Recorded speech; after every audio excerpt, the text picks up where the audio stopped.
Përshëndetje të nderuar miqtë e mi, ja ku po takohemi me historinë e radhës, lotët e një nëne, një dhimbje e vazhdueshme, raporti i famshëm nuse dhe vjerë, një raport që fatkeqësisht nuk po gjehet paqe.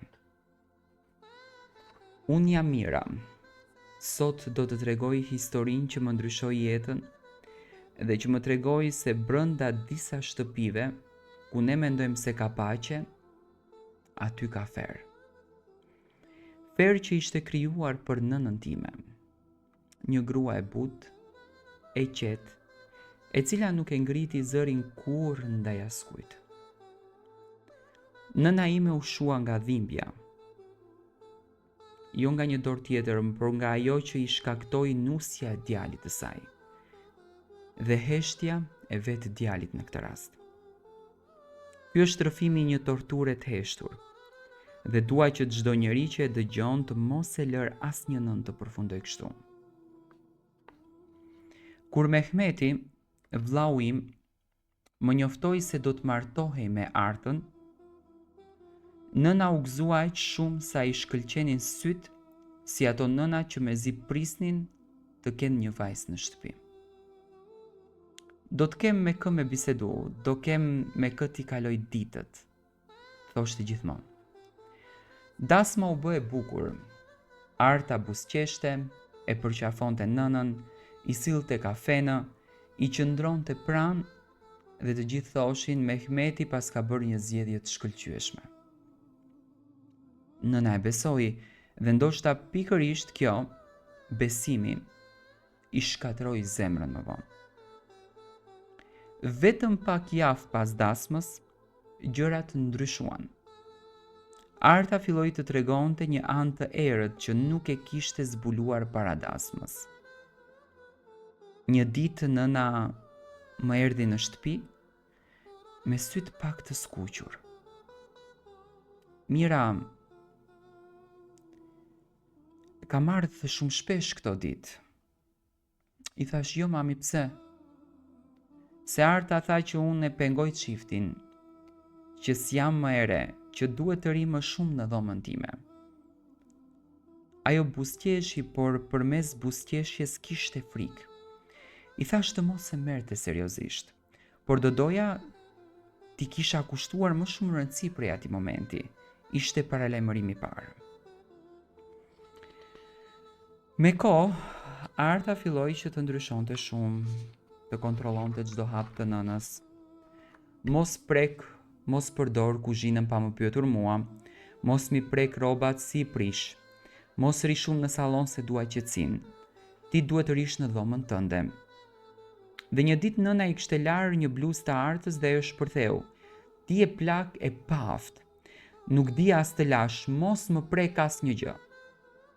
Nëna ime uli vetëm kokën, e njihja, e vriste çdo fjalë nënën time. Ajo që e shkatroi më shumë nënën ishte Arta.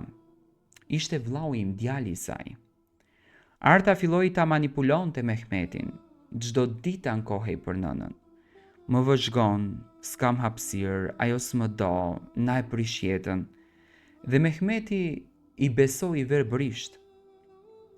Një ditë erdha pa paralajmërim. Dëgjova Mehmetin duke bërtitur: "Mami, sa herë të them mos u përzijej, je e mërzitshme, na çmende." Nëna e uli kokën si fëmijë, ajo s'ju kundërpërgjigj. Ajo natë mbeti e memorizuar në zemrën time. Ditët kaluan dhe situata u bë më e errët. Nusja trajtonte nënën si shërbetore. Nëna filloi që të dobësohej. Flokët i binin, nuk hante. Një ditë e gjeta duke fshirë dyshemen me dorë, pa kuriz, ndërsa Arta rinte ulur në divan duke parë telefonin. "Pse po e bën këtë?" i thash nënës. Ajo u trëmb. U ngrit menjëherë dhe tha: "Lëre bi, po ndihmoja pak." Arta ndërhyri: "Nuk i kam kërkuar unë, ajo e kam me dëshirë, kështu është mësuar." Nëna heshti, e shikoi fytyrën e saj, nuk kishte asnjë lloj shkëlqimi. Unë këtë e quaj natë të meri. Një natë fqinja më telefonoi e shqetësuar: "Mira, po dëgjoj britma, diçka po ndodh tek shtëpia e Mehmetit. Vrapova, hyra brenda pa trokitur. Nëna ishte në dysheme, e ngrirë duke mbajtur duart mbi kokë. Arta i qëndronte lart me një shishe ujë dhe i bërtiste.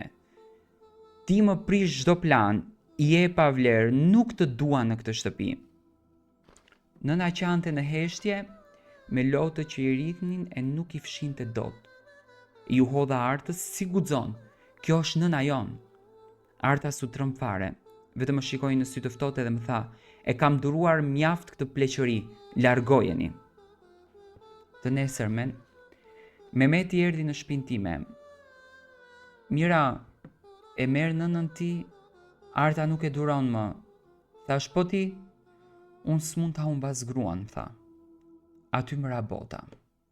Nëna e dëgjoi bisedën paradere dhe u rrëzuam. Me fyt të dridhur tha, Mehmet, unë të linda dhe ti po më largon?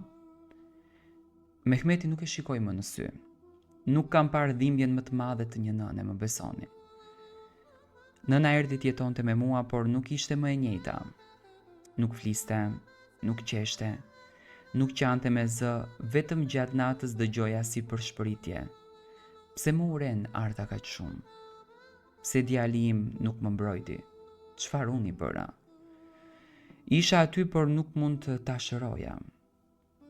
Dhe erdhi dita kur ajo nuk u zgjua më. Në duart e saj gjeta një shami të lagur me lot, si të jetonte akoma brenda saj dhimbja më e madhe. Ky rrëfim nuk është thjesht histori, është thirrje. Mos i lërni nënat të vuajnë në heshtje. Mos i lini nënat në duar të gabuara.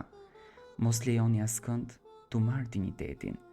Nuk ka nuse që vlen më shumë se një nën asnjëherë. Ky është rrëfimi i vajzës i zonjës Mira për nënën e saj. Unë kam trajtuar shumë tematikat e nënave, fatkeqësisht të rinjt kanë ndryshuar tani.